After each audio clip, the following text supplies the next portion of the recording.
ನಮಸ್ತೆ, ಶ್ರೀ ಯೂಟ್ಯೂಬ್ ಚಾನಲ್ಗೆ ಸ್ವಾಗತ. ಇವೆಲ್ಲ ಕಳೆದ ವರ್ಷದ ಸೇವಂತಿಗೆ ಹೂಗಳು.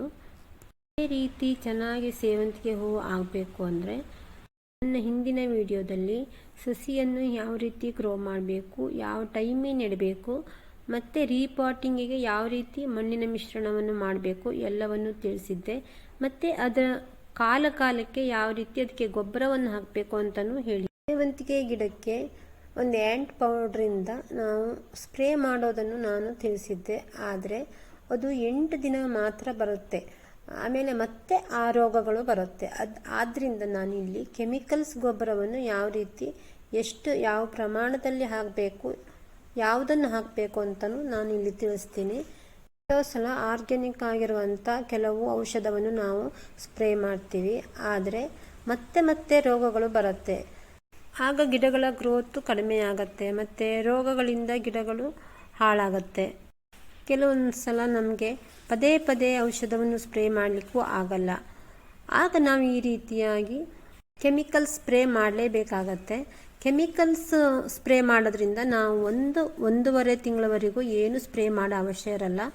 ಸಬ್ಸ್ಕ್ರೈಬ್ ಮಾಡದೆ ನೋಡ್ತಾ ಇದ್ರೆ ಸಬ್ಸ್ಕ್ರೈಬ್ ಮಾಡಿಕೊಂಡು ಬೆಲ್ ಬಟನ್ ಪ್ರೆಸ್ ಮಾಡಿ ಆಲ್ ಅಂತ ಸೆಲೆಕ್ಟ್ ಮಾಡಿಕೊಂಡ್ರೆ ನಾ ಹಾಕೋ ಎಲ್ಲ ವಿಡಿಯೋದ ನೋಟಿಫಿಕೇಷನ್ ನಿಮಗೆ ಮುಂದೆ ತಲುಪುತ್ತೆ. ರಿಗೌರ್ ಇನ್ಸೆಕ್ಟಿಸೈಡ್ ಅಂತ ಇದನ್ನು ನಾನು ಹಾಕ್ತೀನಿ. ಅಂದರೆ ಇದೇ ಕಾಂಬಿನೇಷನ್ ಇರುವಂಥ ಯಾವುದೇ ಔಷಧಾರು ಬರುತ್ತೆ. ನನ್ನ ಹಿಂದಿನ ವಿಡಿಯೋದಲ್ಲಿ ಅಂದರೆ ಕಳೆದ ವರ್ಷದ ವಿಡಿಯೋದಲ್ಲಿ ನಾನು ಸೇಮ್ ಕಾಂಬಿನೇಷನ್ ಇರುವಂಥ ಬೇರೆ ಔಷಧವನ್ನು ಸ್ಪ್ರೇ ಮಾಡಿದ್ದೆ. ಅದು ಸಿಕ್ಕಿಲ್ಲಾಗಿತ್ತು, ಅದಕ್ಕೆ ಇದನ್ನು ತಗೊಬಂದೆ. ನಾವು ಔಷಧಿ ಅಂಗಡಿಗಳಲ್ಲಿ ಅಂದರೆ ಗೊಬ್ಬರದ ಅಂಗಡಿಗಳಲ್ಲಿ ಹೋಗಿ ನಮಗೆ ಹೂವಿನ ಗಿಡಕ್ಕೆ ಅಂದರೆ ಅವ್ರು ಕೊಡ್ತಾರೆ. ಅಂದರೆ ಅದ್ರ ಸ್ವಲ್ಪ ಅವ್ರು ಹೇಳಿರೋದಕ್ಕಿಂತ ನಾವು ಕಡಿಮೆ ಡೋಸನ್ನು ಹಾಕಿ ನಾವು ಸ್ಪ್ರೇ ಮಾಡಬೇಕು.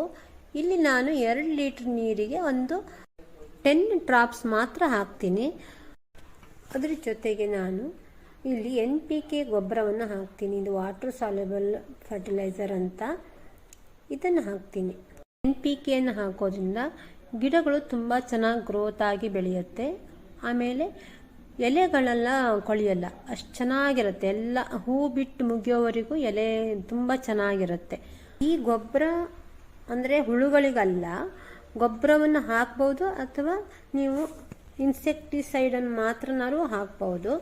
ಇನ್ಸೆಕ್ಟಿಸೈಡ್ ಹಾಕೋದ್ರಿಂದ ಹುಳುಗಳು ಹೋಗುತ್ತೆ. ಈ ಗೊಬ್ಬರವನ್ನು ಹಾಕೋದ್ರಿಂದ ಗಿಡಗಳ ಗ್ರೋತು ತುಂಬ ಚೆನ್ನಾಗಾಗತ್ತೆ. NPK ಗೊಬ್ಬರವನ್ನು ಇದು ಸಣ್ಣ ಸ್ಪೂನಲ್ಲಿ 1 ಲೀಟ್ರಿಗೆ 1 ಸ್ಪೂನ್ ಅಂತೆ. ಇದು 2 ಲೀಟ್ರ್ ಕ್ಯಾನ್ ನಾನು ಹಾಕ್ತಾ ಇರೋದು. 2 ಲೀಟ್ರಿಗೆ 2 ಸ್ಪೂನ್ ಅಂತೆ ಹಾಕಬೇಕು.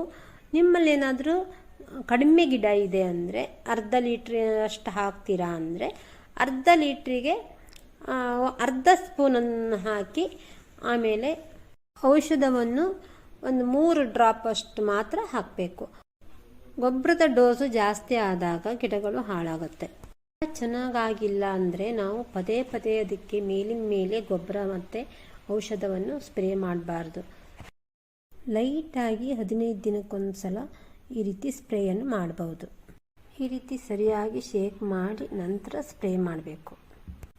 ಪೂರ್ತಿ ಗಿಡಕ್ಕೂ ಸರಿಯಾಗಿ ಸ್ಪ್ರೇ ಮಾಡಬೇಕು. ಎಲೆ ತಳದಲ್ಲೂ ಏನಾದರೂ ಹುಳುಗಳು ಇದ್ದರೆ ಸಾಯುತ್ತೆ. ಈ ಔಷಧ ಸ್ಮೆಲ್ ಇರೋ ಕಾರಣ ಮಾಸ್ಕ್ ಹಾಕ್ಕೊಂಡು ನಾವು ಸ್ಪ್ರೇ ಮಾಡೋದು ತುಂಬ ಒಳ್ಳೆಯದು.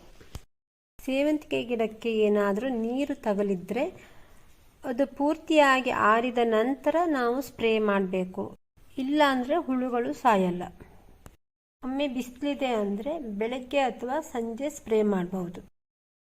ಸೇವಂತಿಗೆ ಗಿಡವನ್ನು ಸ್ವಲ್ಪನೂ ಮಳೆ ನೀರು ತಾಗದೇ ಇದ್ದ ರೀತಿಯಲ್ಲಿ ಇಟ್ಕೊಂಡ್ರೆ ಗಿಡಗಳು ತುಂಬ ಚೆನ್ನಾಗಿರುತ್ತೆ.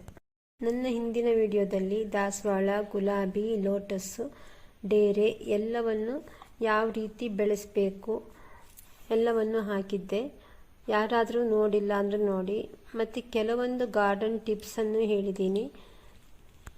ಹಾಗೆಯೇ ಅಡುಗೆ ರೆಸಿಪಿನೂ ಹೇಳಿದ್ದೀನಿ. ಮತ್ತು ಈ ಟೈಮಿಗೆ ನಾವು ಕಳಲೆಯನ್ನು ಯಾವ ಥರ ಸ್ಟೋರ್ ಮಾಡ್ಬೋದು ಅಂತಲೂ ತಿಳಿಸಿದ್ದೆ. ಯಾರಾದರೂ ನೋಡಿಲ್ಲ ಅಂದರೆ ನೋಡಿ. ಅದೇ ರೀತಿ ಕಳಲೆಯನ್ನು ಹಾಕಿದಾಗ ವರ್ಷ ಪೂರ್ತಿ ತುಂಬ ಚೆನ್ನಾಗಿರುತ್ತೆ. ಒಮ್ಮೆ ಟ್ರೈ ಮಾಡಿ. ಇಷ್ಟೊಂದು ಚೆನ್ನಾಗಿರೋ ಹೂವನ್ನು ನೋಡಲಿಕ್ಕೆ ಕಣ್ಣಿಗೆ ಒಂದು ಹಬ್ಬ. ಸೇವಂತಿಗೆ ಗಿಡ ಮತ್ತು ಡೇರೆ ಗಿಡಗಳನ್ನು ಕೊಡ್ತೀರಾ ಅಂತ ಕೇಳಿದ್ರು ಕೆಲವರು. ಆದರೆ ನಮಗೆ ಕೊಡಲಿಕ್ಕೆ ಇದು ಹಳ್ಳಿ ಆಗಿರೋದ್ರಿಂದ ನಮಗೆ ಇಲ್ಲಿ ಕಳಿಸ್ಲಿಕ್ಕೆಲ್ಲ ಕಷ್ಟ ಆಗುತ್ತೆ.